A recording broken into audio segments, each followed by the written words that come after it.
በስመ አብ ወወልድ ወመንፈስ ቅዱስ አሐዱ አምላክ አሜን። ለአምላክ በሚሆን በአብ በወልድ በመንፈስ ቅዱስ ስም አምነን አቃቤ ሆሄት ሆኖ አምላኩን የሚያገለግል ሊቀ መላእክት ቅዱስ ሩፋኤል በርኅራኄው መንገደኛ ሰውን ተመስሎ ለጦቢት ያደረገውን በወርኃ ግንቦት 13 ቀን የሚነበብ ድርሳኑን እንጀምራለን። የፈትሐ ማኅፀን ሊቀ መላእክት ቅዱስ ሩፋኤል ጸሎቱና በረከቱ ከሁላችን ሕዝበ ክርስቲያን ጋር ይሁን ለዘላለሙ አሜን። አስቀድመን በተባረከ ወርኃ ሚያዝያ ድርሳኑ እንደነገርናችሁ ጦቢያ መንገደኛ ሰው ተመስሎ ያገኘውን ሊቀ መላእክት ቅዱስ ሩፋኤል ወደ አባቱ ጦቢት ዘንድ ወሰደው። ጦቢትም አንተ ወንድሜ ሆይ ከየትኛው ወገን ነህ? አገርህስ ወዴት ነው? ሲል ጠየቀው። ሊቀ መላእክት ቅዱስ ሩፋኤልም ወገኔና አገሬን ትጠይቃለህን? ወይንስ ከልጅህ ጋር የሚጓዝ አገልጋይ ትፈልጋለህን? አለው። ጦቢትም ወገኖችህንና ስምህን አውቅ ዘንድ እሻለሁ አለው። ሊቀ መላእክት ቅዱስ ሩፋኤል እኔስ አዛርያ እሰኛለሁ፣ የታወቀው የአናንያም ቤተሰብ ነኝ አለው። ጦቢትም ወንድሜ ሆይ ወገንህን አገርህን አውቀው ዘንድ ስለጠየቅኩህ እባክህ ቅር አትሰኝብኝ። አንተማ በእውነት ከመልካም ወገን የተገኘህ የተባረክህ ነህ። የታላቁ ሳምዩድ ልጅ አናንያን አውቀዋለሁ። ከእርሱ ጋር እንሰግድ ዘንድ ኢየሩሳሌም ሂደን ነበር። አብረንም በኩራቱንና የእህላችንን አስራት አቅርበናል። እንደ አባቶቻችንም ችላ አላልንም። ስለዚህም አንተስ ከታላቅ ቤተሰብ ወገን ነህ። ነገር ግን እስኪ ንገረኝ፣ ምን ልክፈልህ? ከልጄ ጋር ስለምትሄድ ዋጋህን በየቀኑ 10 ብር፣ ምግብህም ከልጄ ጋር ቢሆን ይስማማሃልን? በተመለሳችሁ ጊዜም ዋጋህን እጨምርልሃለሁ አለው። እግዚአብሔርን የሚፈራ የጦቢያ አባት ጦቢትና በመንገደኛ ተመስሎ የተገለጸላቸው ቅዱስ ሩፋኤል በእንዲህ ተስማሙ። ጦቢትም ልጁ ጦቢያ መንገዳችሁን ትጀምሩ ዘንድ እንግዲህ ተዘጋጁ አለው። የጦቢያን እናት ሐና ያዘጋጀችውን ስንቅ ሰጠው። ከዚህ ሰው ጋር በሰላም ሂዳችሁ በሰላም ተመለሱ። በሰማያት የሚኖር እግዚአብሔር መንገዳችሁን ያቀናላችሁ ዘንድ በፊት በኋላችሁ መልአኩን ይላክላችሁ አለው። ሁለቱም ጦቢያና ቅዱስ ሩፋኤል ሄዱ። የጦቢት ሚስት ሐና ግን ከልጁ ጦቢያ ፍቅር የተነሳ ልጃችን በእጃችን ያለ ምርኩዛችን አልነበረምን? ስለምን ላከው? ለምንስ ልጄ ይሄዳል? እደገፍበት ዘንድ እግዚአብሔር በሰጠን በልጃችን ፈንታስ ብሩ ቢጠፋ አይሻልም ነበርን? እያለች አለቀሰች። ጦቢትም እህቴ ሆይ የምነግርሽን ልብ በይ፣ በደህና ይመለሳል፣ በዓይንሽም ታይዋለሽ። በደህና በሚመለስበት ገንዘብ መንገዱን የሚያቀና ደግ መልአኩን እግዚአብሔር ይልክለታልና እያለ አጽናናት። ሐናም የባሏን ቃል ሰማች። ልቅሷንም ትታ ስለ ልጇ ወደ እግዚአብሔር ዘንድ ትጸልይ ጀመር። መንገደኞቹም ተጉዘው በምሽት ጤግሮስ ወንዝ ደረሱ። በዚያም አደሩ። ጦቢያም ሊታጠብ የዚያች አገር ሰዎች ተከዚ ወደሚሏት የጤግሮስ ወንዝ ወረደ። ሲታጠብም ሳለ ከባሕሩ ውስጥ ግዙፍና ታላቅ ዓሣ ወጣ። ጦቢያንም ሊውጠው ፈለገ። ነገር ግን ቅዱስ ሩፋኤል ይህን ዓሣ ወደ ባሕሩ ዳርቻ ስበህ ወደ መሬት አውጣው አለ። ጦቢያንም በስውር የተሰጠችው መንፈሳዊት ኃይል ትራዳዋለች ታጽናናዋለችና ያንን ዓሣ ሲይዘው አልፈራም። ወደ ባሕሩ ዳርቻም ጎተተው። ዳግመኛም ይህ ኃያል ሊቀ መላእክት ቅዱስ ሩፋኤል ዓሣውን ቀደህ ልቡንና ሐሞቱን ያዝ፣ ተጠንቅቀህም ጠብቅ አለው። ጦቢያም የእግዚአብሔር መልአክ ሊቀ መላእክት ቅዱስ ሩፋኤል እንዳዘዘው አደረገ። የተረፈውን የዓሣ ሥጋ ግን ጠብሰው በሉ። ሁለቱ ተጉዘውም በጣኒስ ከተባለ ምድር ደረሱ። በዚያም ጦቢያም ወንድሜ አዛርያ ሆይ ልቡና ጉበቱን ሐሞቱንም ይዘህ ጠብቅ የምትለኝ የዚህ ዓሣ ጥቅሙ ምንድን ነው? ሲል መልአኩን ጠየቀው። መልአከ እግዚአብሔር ቅዱስ ሩፋኤልም ክፉ ጋኔን ወይም የሚያስጨንቅ ርኩስ መንፈስ ላደረበት ሰው ልቡንና ጉበቱን ቢያጤሱለት የታመመው ሰው ወይም የተጨነቀችው ሴት ዳግም አይታመሙም፣ ይፈወሳሉ እንጂ። ዓይኑ ውስጥ ላደረበት ሰውም ሐሞቱን ቢከሉለት ይድናል አለ። ሐሞቱን ቢኩሉለት ይድናል አለው። ወደ ራጊስ በደረሱ ጊዜም ወደዚች የራጊስ ምድር ያደረሰው ዘንድ በተጓዥ ሰው ተመስሎ ከአባቱ ጦቢት እጅ ባደራ የተቀበለው ይህንን ጦቢያን አንተ ልጅ ወደ እርሱ ዘንድ ደርሰናልና እንግዲህ ዛሬ የምናድር በራጉኤል ዘንድ ነው። እርሱም ደግ ሰው ነው። ስሟ ሳራ የምትባል አንዲት ልጅም አለችው። ርስቷና ቤተሰቦቿ ዘንድ ያለው ሁሉ ላንተ ይሆናል። ይህችው ልጃቸው ሳራም የተዋበችና ብልህት ናት። ሚስትህ ትሆን ዘንድ አንተን እንዲሰጡ ልጠይቃቸውን? እንኪያስ አንተም እሺ በለኝ። አባቷ ራጉኤልን ስለ እርሷ ልጠይቀው። አባቷ ራጉኤል ለሌላ ሰው ይሰጣት ዘንድ ስለ ሙሴ ትእዛዝ ብሎ አይፈቅድምና ወደ ራጊስ መንደር በገባን ጊዜ በዓል እናደርጋለን አለው። ወጣት ጦቢያም መልአከ እግዚአብሔር ቅዱስ ሩፋኤል ወንድሜ አዛርያ ሆይ ከታወቁ የሀገሬ ሰዎች ይችን ልጅ ለሰባት ወንዶች እንዳጋቧት በሴትና ወንድ የጫጉላ ልማድ ጊዜም ሁሉም ባሎቿ እንደሞቱባት ሰምቻለሁ። ለአባቴና ለእናቴም ብቸኛ ልጅ ነኝ። ወደ እርሷ በገባው ጊዜ እንዳልሞት አባቴና እናቴም የሽምግልና ዘመናቸው በጭንቅና በሐዘን ወደ መቃብር እንዳይወርድ እፈራለሁ። አባትና እናቴን ጦሮ የሚቀብራቸው ሌላ ልጅ የላቸውምና ሲል መለሰለት።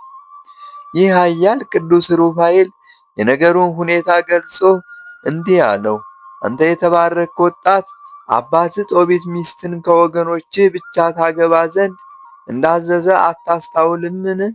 እንኪያስ በእርሷ ላይ አድሮ ወንድ ስለሚገድል ስለዚህ ክፉ ጋኔን አትጨነቅ። ወደ እርሷ በምትገባ ጊዜ ጣፋጭ ሽታ ያለው ዕጣን ትይዛለህ። ቀድሞ ተጠንቅቀ ያዘው ያልኩህን የዚያን ዓሣ ልቡንና ጉበቱን ጨምረህ ታጤሰዋለህ። ያ ክፉ ጋኔንም ባሸተተ ጊዜ ይሸሻል፣ ለዘላለምም አይቀርብህም። ደርሷን በገባ ጊዜም አስተውለ ንገራት። የቸር አምላካችን እግዚአብሔር ስምም ትጠራላችሁ፣ ብዙም ይራራላችኋል፣ ያድናችሁማል። ይችን ልቧ ያዘነ ሳራን ታድናት ዘንድ አንተን አዘጋጅቶላታልና እንኪያስ አትፍራ፣ እርሷም ድና ከአንተ ጋር ትኖራለች፣ ከእርሷም ልጅ ታገኛለህ አለው። ወጣት ጦቢያም መንገደኛ ሰውን ተመስሎ ከእርሱ ጋር ያለውን የመልአኩን ቃል ሰምቶ አደነቀ። መንፈሱን ፈጽሞ ወደደ። እሷ አሳሰበችው። ወደ ራጉኤል ቤት በገቡ ጊዜ ተቀበላቸው። ሳራም በመንፈሳዊ ሰላምታዋ ደስ አሰኘቻቸው። ራጉኤልም አስቀድሞ ሚስቱ እድናን እጹብ ነገር ነው፣ ይህንን ልጅ ሳየው እንሰግድ ዘንድ ኢየሩሳሌም አብረን ሂደን የነበረውን ከወገኖቼ አንዱን ጦቢትን ይመስላል አላት። ወደ እንግዶቹም ተመልሶ ክቡራን ወንድሞቼ ከወዴት ናችሁ አላቸው። እነርሱም ወደ ነነዌ ከተማረኩ የንፍታሌም ወገኖች ነን አሉት። ራጉኤልም ጦቢትን ታውቁታላችሁን አላቸው። አዎን እናውቀዋለን አሉት። ያ ወንድሜ ደህና ነውን አላቸው። ያን ጊዜም ጦቢያ አዎን ደህና ነው፣ ለእኔም አባቴ ነው ሲል ፈጥኖ መለሰለት። ያን ጊዜም ራጉኤል የጦቢትን ፍቅር በማሰብ ፈጥኖ ተነሳ፣ ጦቢያንም አቅፎ ሳመው። አንተ እኮ የዛ ደግ ሰው ልጅ ነህ አለው። አዛርያንም ከእርሱ ጋር ትመጣ ዘንድ የወደድህ አንተ መልካም ሰው ነህ አለው። ያን ጊዜም ዓይኖቹ እንደጠፉ ስለ ጦቢት ነገሩት።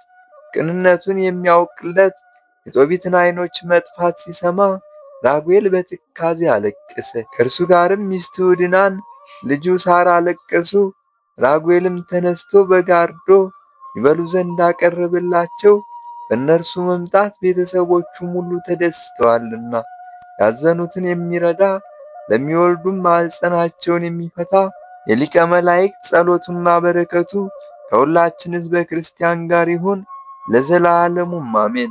ጸሎቱ በረከቱ ለዘላለሙ ከሁላችን ጋር ይሁንና ይህ ገናና ክቡር ሊቀ መላእክት ቅዱስ ሩፋኤል ያደረገው ተአምር ነው። አፍንጫዋን እያፈነ ዘወትር አስም የሚያስጨንቃት አንዲት ሴት ነበረች። ወደ ሊቀ መላእክት ቅዱስ ሩፋኤል ቤተ ክርስቲያን እየሄደችም በአማላጅነት ይቅርታን የምታሰጥ መላእክት አለቃ ቅዱስ ሩፋኤል ሆይ ሰውነቴን ከሚያስጨንቃት ከዚህ በሽታ የምትገላግለኝ መቼ ይሆን? ወደ አምላክ እግዚአብሔር አማልደህ የጨነቀውን ታድናለህ፣ ዓይኑ የታወረውንም ታበራለታለህ እያለች ታለቅስ ነበር። ይህች ሴትም በማለዳ ወደ ቅዱስ ሩፋኤል ቤተ ክርስቲያን እየመጣች እጆቿን ዘርግታ ወደ ስዕሉ በማንጋጠጥ ከጽኑ ለቅሶ ጋር እንዲሁ ትለምን ነበር። ከዚህ በኋላ በአንድ ቀንም ስሙንም እንደ ልማዷ ስለ ጽኑ በሽታዋ ታለቅስ ዘንድ ጀመረች። ቅዳሴ በተፈጸመ ጊዜም ጠበል ጠጣች። ያን ጊዜም ከጉሮሮዋ መልኩ የጠቆረ ወፍራም እዥ እንደ ምራቅ ሆኖ ወጣላት። ይህንን ድንቅ የእግዚአብሔር ሥራ ያዩ ሕዝብም የሊቀ መላእክት ቅዱስ ሩፋኤል የአማላጅነቱን ገናንነት አደነቁ። ይህች በሽተኛዋ ስለዳነች እልል አለች፣ እግዚአብሔርን እያመሰገነች በአማላጅነቱ የፈወሳት ቅዱስ ሩፋኤልንም እያደነቀች ሄዳ በሊቀ መላእክት ቅዱስ ሩፋኤል ስም ለድሆችም ምጽዋዕትን ሰጠች። የተወደዳችሁ ወንድሞቻችን ሆይ የሊቀ መላእክት ቅዱስ ሩፋኤልንና የርኅራኄውን ብዛት ተመልከቱ። ከጽኑ ችግር፣ ከጥፋት፣ ከሞት፣ ከጠላትም እጅ ያዳናቸው ስንቶች ናቸው! እርሱ ይቅርታን የሚያሰጥ ስሙን ለሚጠሩትም ሁልጊዜ ምስጋና ወደሚገባው እግዚአብሔር ይለምንላቸዋልና። ሊቀ መላእክት ቅዱስ ሩፋኤል ለሚለምንላቸውም በዚህ ዓለም ቢሆን በሚመጣውም ዓለም ቢሆን እግዚአብሔር ክብርና ባለሟልነትን ይሰጣቸዋል። የሊቀ መላእክት ቅዱስ ሩፋኤል ጸሎቱና በረከቱ ከሁላችን ሕዝበ ክርስቲያን ጋር ይኑር ለዘላለሙ አሜን። እንደ አምላክ በሚሆን በአብ በወልድ በመንፈስ ቅዱስ ስም ግንቦት 13 ቀን በዚህች ቀን የከበረ አባት በገድል ተጠምዶ የኖረ ብልህ አርሳኔዎስ አረፈ። ይህም ቅዱስ ከሮሜ አገር ሰዎች ከባለጸጎችና ከታላላቆቿ ነው። የቤተ ክርስቲያንን ትምህርት አስተምረው ዲቁናን አሾሙት። ከዚህ በኋላ አቴና ወደሚባል አገር ሂዶ ፍልስፍናን፣ የፀሐይንና የጨረቃን የከዋክብትንም አካሄዳቸውን የዘመናትንም መለኪያና መቁጠሪያ ተምሮ በመልካም አጠና፣ ከብዙዎችም ከፍ ከፍ አለ። በመንፈሳዊ ትምህርቱም ፍጹም ሆኖ አምላካዊ ትሩፋትን የሚሠራ ሆነ። በሮም ሀገር ታላቁ ቴዎዶስዮስ በነገሰ ጊዜ ልጆቹን አኖሪዎስን እና አርቃዲዮስን የሚያስተምርለት ጥበበኛ ደግ ሰው ፈለገ። ይህንንም ቅዱስ ወደ ንጉሥ ወሰዱት። ንጉሡም ልጆቹን አኖሪዎስንና አርቃዲዮስን እንዲያስተምርለት አዘዘው። እሱም ታዝዞ የንጉሥን ልጆች እንደሚገባ ሊያስተምር ጀመረ። በብዙ ትክልና ድካም ስለሚያስተምራቸው ያለ ርኅራኄ ብዙ ድብደባን ይደበድባቸው ነበር። ንጉሥ ቴዎዶስዮስም ባረፈ ጊዜ ልጆቹ አኖሪዎስ በሮሜ አገር፣ አርቃዲዮስም በቁስጥንጥንያ ነገሱ። እግዚአብሔርም በአርሳኔዎስ ልብ ፍርሃት አሳደረ።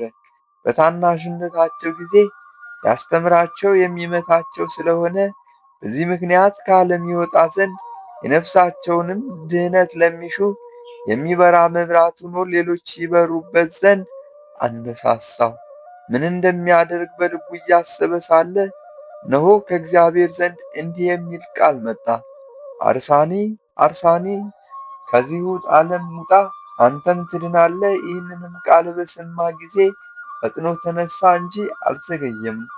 ወዲያውኑ ልብሱን ለውጦ ወደ እስክንድርያ አገር ሄደ። ከዚያም የከበረ የአባ መቃርስ ገዳም ወዳለበት ወደ አስቄጥስ በረሃ ደርሶ በጾም በጸሎት በመስገድ በመትጋት በአርምሞና በትሩፋት ሁሉ ፍጹም ተጋድሎን ተጋደለ። ስለ ዝምታውን በጠየቁት ጊዜ እኔ ስለ ራሴ ብዙ አዝናለሁ አላቸው። እሱ ግን በውስጥና በአፍ ትሑትና ቅን የዋህ ነው። እግዚአብሔርንም ሥራ ይሠራል። ሁልጊዜም እጀ ሥራውን አያቋርጥም። ከዕለት ምግቡ የሚተርፈውንም ይመጸውታል። የነፍሳቸውንም ድህነት ለሚሹ ጥቅም ያላቸውን ብዙ ድርሰቶችንና ተግሳጾችንም ደረሰ። ወደ ቤተ ክርስቲያንም በሚገባ ጊዜ ሰው እንዳያየው በምሰሶዋ ላይ ይሰወራል። ይህም አባት ድንቆች ተአምራትን ያደርጋል። የብዙዎች ሰዎችን ገድል እግዚአብሔር ገልጦለታልና። መልኩም ያማረ ሕዋሳቱም የጸኑ ፊቱም ብሩህና እጅግ ደስ የሚል ፂሙም ከወገቡ መታጠቂያ የሚደርስ ረጅም ነው። ከልቅሶ ብዛትም የተነሳ የቅንድብ ጠጉር ተነቀለ። ቁመቱም ረጅም ነው፣ ግን ያጎነብሳል። ወደ መልካም ሽምግልናም ደረሰ። ዕድሜውም ሁሉ 100 ዓመት ሆነ። በሮሜም 40 ዓመት ኖረ። በአስቄጥስ ገዳም 35፣ በምስር ገዳም 20 ዓመት፣ በእስክንድሪያ 3 ዓመት። ከዚህ በኋላ ወደ ምስር ገዳም ተመልሶ በዚያ 2 ዓመት ተቀምጦ በሰላም አረፈ። እግዚአብሔር ምስጋና ይሁን። እኛንም ከዚህ ጻድቅ ጸሎትና በረከት ያሳትፈን። በረከቱም ከእኛ ጋር ትኑር ለዘላለሙም አሜን። ስብሐት ለእግዚአብሔር ወለወላዲቱ ድንግል ወለመስቀሉ ክብር። ይቆየን። አሜን።